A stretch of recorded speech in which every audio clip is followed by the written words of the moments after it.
जी सबसे पहले thank you for the invitation. हाँ, ये मसला मतलब अभी थोड़ी देर पहले मैंने देखा ये मसला हुआ है। 4 नेवी के एडमिरल हैं, उन्होंने आर्मी चीफ या फॉर्मर आर्मी चीफ कोई 4 नेवी के एडमिरल साहब हैं, उन्होंने मोदी जी को, प्राइम मिनिस्टर कोविंद जी को एक लेटर लिखा है, अजीत डोभाल जी भी कॉपी में है। एक पीछे मसला आया था, एक धर्म संसद हुई थी हरिद्वार में, वहाँ कुछ लोगों ने एक ऐसा विचार रखा। देखिए, सबसे पहले हमारे यहाँ कई सारी धर्म संसदें चलती रहती है। मान लीजिए एक दिन में 15, 20, 25 भी चलती है। इंटू 365 दिन करीजिए तो इतनी धर्म संसदें चलती रहती है।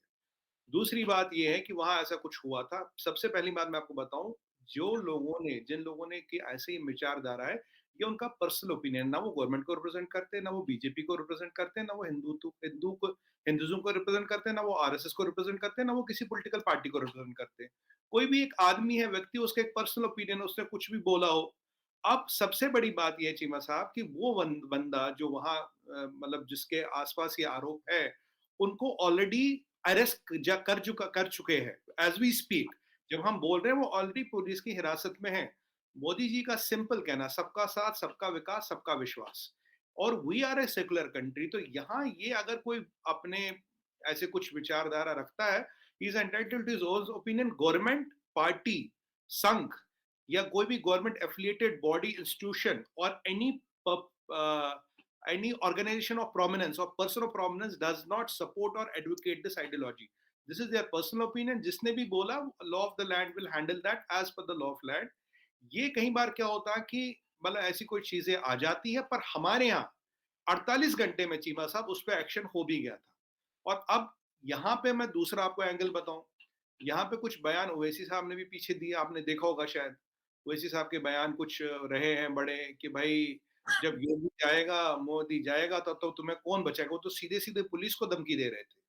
तो मतलब ये यहाँ मतलब एक साइड से या एक वाली बात नहीं है। यहाँ ऐसे कई सारे लोग हैं, जिन्हें हॉट हेडेड हम पॉलिटिशियंस या हॉट हेडेड पर्सन्स कहते हैं जो बोलते हैं। अब ओवैसी साहब के भाई ने पीछे बोला था 15 मिनट पुलिस हटा दो, हम 15 करोड़ 100 करोड़ हिंदुओं पे भारी, सबको सबको निपटा देंगे। अकबरुद्दीन ओवैसी ने बोला था, गूगल करेंगे आज भी आपको रिकॉर्ड मिलेगा। अब मैं मोदी जी का बताता हूँ आपको बयान। मोदी जी का जो कर्तव्य है और जो उन्होंने किया है, 5 करोड़ 50 मिलियन मुसलमान बच्चों को स्कॉलरशिप। मुझे एक कंट्री बताइए दुनिया में, एक कहीं भी 200 प्लस कंट्रीज है जहां माइनॉरिटी को 50 मिलियन स्कॉलरशिप मिलती हो। ट्रिपल तलाक से जो तलाक का रेशियो है काफी घट गया है। आज वाराणसी में मुस्लिम कम्युनिटी की लिटरेसी थी 70%, मोदी जी के आने के बाद 84% हो गई है। They are at par with Hindu community as per as literacy. Infant mortality rate देखिए, पर कैपिटा इनकम देखिए। अभी जो काशी विश्वनाथ का जो विमोचन हुआ, जो पहला वो उन्होंने कपड़ा चढ़ाया था, वो एक मुसलमान बुरकर ने बनाया था। अब हमारी जितनी भी सरकारी स्कीम्स हैं, मुसलमान जो इंडिया का है, हिंदुओं से इक्वल बेनिफिट मिलता है। चीमा साहब, कोई डिस्क्रिमिनेशन नहीं है। We are a secular country. आप उज्ज्वला उज्ज्वला ले, मनरेगा ले, नरेगा ले, प्रज्वला ले, आयुष्मान भारत ले, मैं नाम गिना सकता हूँ, कोई भी स्कीम ले, उसमें कोई हिंदू मुस्लिम का फर्क नहीं। अभी पूर्वांचल हाईवे कल कुछ 5, 8, 10 दिन, 15 दिन पहले उद्घाटन हुआ, उसमें हिंदू मुसलमान का फर्क क्या है? मेरठ एक्सप्रेसवे का उद्घाटन हुआ, हिंदू मुसलमान का फर्क क्या है? आज 700 करोड़ का ध्यानचंद खेल यूनिवर्सिटी का इनॉग्रेशन, सॉरी, फाउंडेशन स्टोन रखी, उसमें हिंदू मुसलमान का फर्क क्या है? अभी मैं बताता हूँ, बलरामपुर में करीब 1500 करोड़ की सिंचाई योजना थी, जिसमें लाखों गांवों को इरिगेशन मिलेगा, पानी मिलेगा। उसमें ना हिंदू मुसलमान का फर्क है, ना बीजेपी, ना समाजवादी, ना बीएसपी, किसी का फर्क नहीं है। ये जो डेवलपमेंट स्कीम जो मैं आपको बता रहा हूं, और अभी दो चीजें और बोलूंगा आपको चिमा भाई, जो बहुत इंपॉर्टेंट है। हमने एक स्कीम निकाली थी मुद्रा, जिसमें हम लोन देते हैं छोटे छोटे एंटरप्रेन्योरशिप के लिए। आपको पता है सर, 65% लोन लेने वाली लेडीज और majority of them are from minority community. दूसरी आपको मैं बताता हूं, दूसरी हमारी स्कीम थी जिसमें 30 लाख लोग को केवल केवल यूपी में घर दिए। 85% जिनके नाम से उन घरों की रजिस्ट्रेशन हुई, they are again ladies, and lot of them are from the minority community. तो ये जो डेवलपमेंट का ना धर्म होता, ना रिलीजन होता, ना कुछ होता। हाँ, कुछ लोगों का एक अपना ओपिनियन हो सकता है, the law of land is handling them, but government, party, Sangh, any place, anybody who is prominent, any institution which is funded and supported and promoted by government, they do not have this kind of ideology and they do not support this ideology. बिल्कुल ठीक है। अच्छा सुमित भाई ये बताइएगा कि India के अंदर ये कितनी को एक एपेटाइट है कि भारत को एक सेक्युलर स्टेट से एक हिंदू रियासत में कन्वर्ट होना चाहिए? क्योंकि ये अक्सर बात सुनने में आती है और माज़ी में भी इस पे बहुत ज़्यादा बात हुई। इसमें बहुत सारे कांग्रेस के लोगों को भी मैंने सुनते हुए सुना और भी बहुत नॉट जस्ट कांग्रेस बट एक जो प्रोग्रेसिव या लिबरल मीडिया वो भी इस पे बड़ी बात कर रहा होता है। तो ज़ाहिर-सी बात है जिस-जिसको कंसर्न होता है या जिस-जिस की कुछ सोच होती है वो अपने हिसाब से बात कर रहा होता है। तो कितनी एपेटाइट है इंडिया के अंदर लोग कहते हैं कि नहीं हम हमें एक सेकुलर स्टेट से एक हिंदू स्टेट में शायद कन्वर्ट हो जाना चाहिए और जरा काइंडली मुझे इससे बारे जरा एलैबोरेट करें what does this mean by as well. देखिए, बहुत अच्छा सवाल पूछा आपने।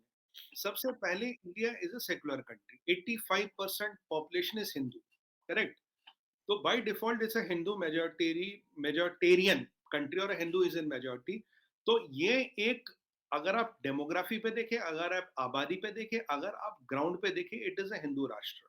बट हिंदू राष्ट्र और a Hindu state does not mean second class rights to a Muslim और अ नॉन हिंदू। उसमें क्रिश्चियन भी आता है, कोई और भी आता है। Constitution is secular, by demography you are already a Hindu nation. जैसे मैं आपको बता दूं, जैसे इंग्लिश में आपको एग्जांपल देता हूं, मैं बोलता हूं सुमित स्टोल कमरचीमा's पेन। भाई सुमित ने कमरचीमा का पेन चुराया। अब मैं ऐसे बोल दूं Sumit stole Kamarcheema's pen, Sumit stole Kamarcheema's pen, Sumit stole Kamarcheema's pen. दूसरा, सुमित स्टोल कमरचीमा's पेन। अब बोलने के तरीके में 4 वर्डों के 4 मतलब निकल गए सर। अब ये जो हमारे राजनेता कुछ ऐसे लोग हैं, इनको जैसे जैसे पॉलिटिकल टीआरपी चाहिए होता, पॉलिटिकल मसाला चाहिए होता, इसी चीज़ को तोड़-मरोड़ के यहाँ के ये कान यहाँ ना पकड़ के ऐसे पकड़ लिया, कुछ इधर-उधर जुमले घुमा लिए। अभी हमारे राहुल गांधी जी कह रहे थे, हिंदू और हिंदूवादी, मतलब हिंदू हिंदू पहले हिंदुत्व कह रहे थे, अब हिंदू हिंदूवादी कह रहे थे। अब जैसे जैसे देखिए 4-5 स्टेटों का इलेक्शन है, अपोजिशन जो है हमारी आजकल डेस्परेट है, उन्हें मुद्दे चाहिए, डेवलपमेंट पे वो लड़ नहीं सकते, डेवलपमेंट की बात वो कर नहीं सकते। अब वो क्या करते हैं, ऐसे ऐसे जुमले, ये जो ये लोग है ना, पंच लाइन्स टैग लाइन्स तराश तराश के इनको कहते हैं यार इसके नाम का मुद्दा बन जाए, अब की बार का इलेक्शन जीत जाए। और मैं आपको एक और बात बताऊं, जैसे ये 5 स्टेटों के इलेक्शन हो जाएंगे, ये सारे मसले ठंडे हो जाएंगे। एक और आपको चमत्कार बताता हूँ, हमारे श्री राहुल गांधी जी कांग्रेस के बहुत बड़े नेता हैं, अच्छी मतलब बहुत बड़े लीडर है कंट्री के। अब आप देखेंगे जब इलेक्शन होता है तब वो चंदन लगाते हैं, माथे पे त्रिगुंड लगाते हैं, कुर्ता पहनते हैं, कुर्ते के कोट के ऊपर जनेऊ पहनते हैं, टीका लगाते हैं, रुद्राक्ष की माला पहनते हैं, और वो एक दिन में 10-15 मंदिर हो आते हैं। और चीमा साहब जब यही इलेक्शन खत्म हो जाता है, राहुल गांधी जी फिर ऐसी वेशभूषा में नहीं दिखते। ये इलेक्शन से इलेक्शन पे होता। तो यहाँ चुनावी हिंदू, चुनावी हिंदुत्व, ये सब चीजें आप ओवैसी साहब के स्टेटमेंट देखिए। ओवैसी साहब जब भी इलेक्शन होगा कुछ ना कुछ ऐसे स्टेटमेंट जरूर दे देंगे।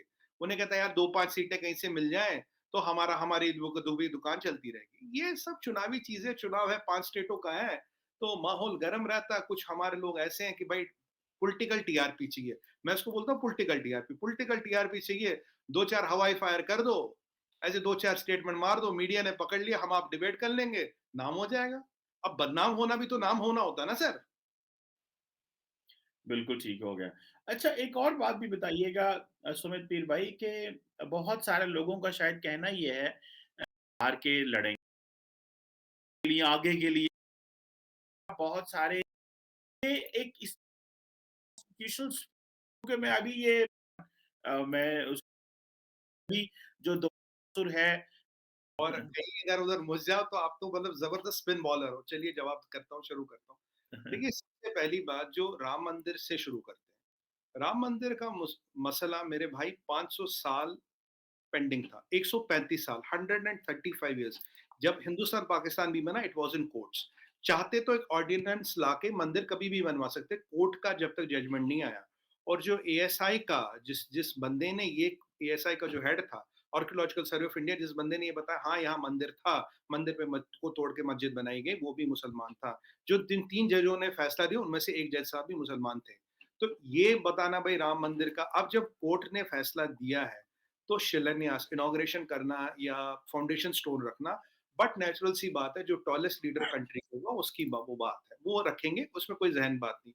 हमारे यहाँ चीमा भाई क्या हो गया था कि हमारे यहाँ ना हिंदू को हिंदू बताने में अपने आप को कुछ शर्म सी आती थी, मतलब कुछ एक people were apologetic of being called themselves as Hindu. मैं अब डायरेक्ट बोलता हूँ, कैंडिडेट बोलता हूँ, और अपने नेशनल टीवी पे भी कई बार बोल चुका हूँ। अब जब से मोदी जी आए हैं, भाई अगर वो हिंदू है, शिव भक्त है, अगर वो मंदिर जाते क्या आपत्ति? आप मस्जिद जाते हैं? बिल्कुल जाते हैं, जाना भी चाहिए। एक मुसलमान है, वो मस्जिद जाता है, कलाम साहब मस्जिद जाते थे। कोई बात नहीं, आपत्ति बहुत बढ़िया बात है।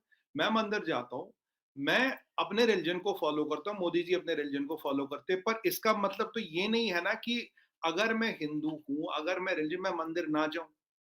भाई ये तो कहीं कॉन्स्टिट्यूशन में नहीं लिखा, ये किसी सेक्युलरिज़्म की किसी किताब में नहीं लिखा। और दूसरी बात ये है, अब योगी जी पे आते हैं। योगी जी अब जो मोदी जी अपना रिलिजन प्रैक्टिस करते हैं, खुलेआम करते हैं, अच्छी बात है, लोगों को कनेक्ट अच्छा मतलब कहीं भी मेरा रिलिजन प्रैक्टिस करने में मैं किसी का नुकसान नहीं कर रहा। इट्स नॉट ईदर और। मैं अपना करूँ, आप अपना करो, कोई आपत्ति नहीं। अब मैं दूसरी बताऊँ योगी जी का बताऊँ। अब योगी जी हैं, योगी जी के जब से योगी जी आए हैं यूपी में लॉ एंड ऑर्डर की सिचुएशन बदल गई है। यूपी सर कुछ पैरामीटर्स देता हूँ। आप जानते हैं मैं हमेशा पैरामीटर्स पे बात करता हूँ। परसेप्शन तो चीमा साहब कुछ भी हो सकता है। अब कारवान वालों का परसेप्शन क्या आपको इसके बाद 2 मैगज़ीनों का नाम बताऊँगा वो भी अच्छे आप सब्सक्राइब करिएगा। सबसे पहले जो योगी जी हैं, यूपी एक बीमारू स्टेट मतलब ना एक बीमारू स्टेट में लॉ एंड ऑर्डर सबसे खराब था। लॉ एंड ऑर्डर यूपी में कंप्लीटली चेंज हो गया। जीडीपी में UP is number 2 today, number 2। ठीक है सर, फॉरेन एक्सचेंज लाने में UP is number 1, ease of doing business में यूपी इज नंबर 2। सबसे ज्यादा एक्सप्रेस वेज पूरे कंट्री में अगर कहीं है यूपी में है। सबसे ज्यादा एयरपोर्ट अगर इंटरनेशनल एयरपोर्ट कहीं कंट्री में यूपी में है। सबसे ज्यादा पर कैपिटा इनकम जहां बढ़ी यूपी में बढ़ी। डब्ल्यूएचओ ने भी कोविड मैनेजमेंट की यूपी की तारीफ की थी। 59 medical colleges sir, 59 medical colleges खोल दिए। तो ये डेवलपमेंट नहीं तो क्या, वायरल एनसेफेलाइटिस ऑलमोस्ट खत्म हो गया।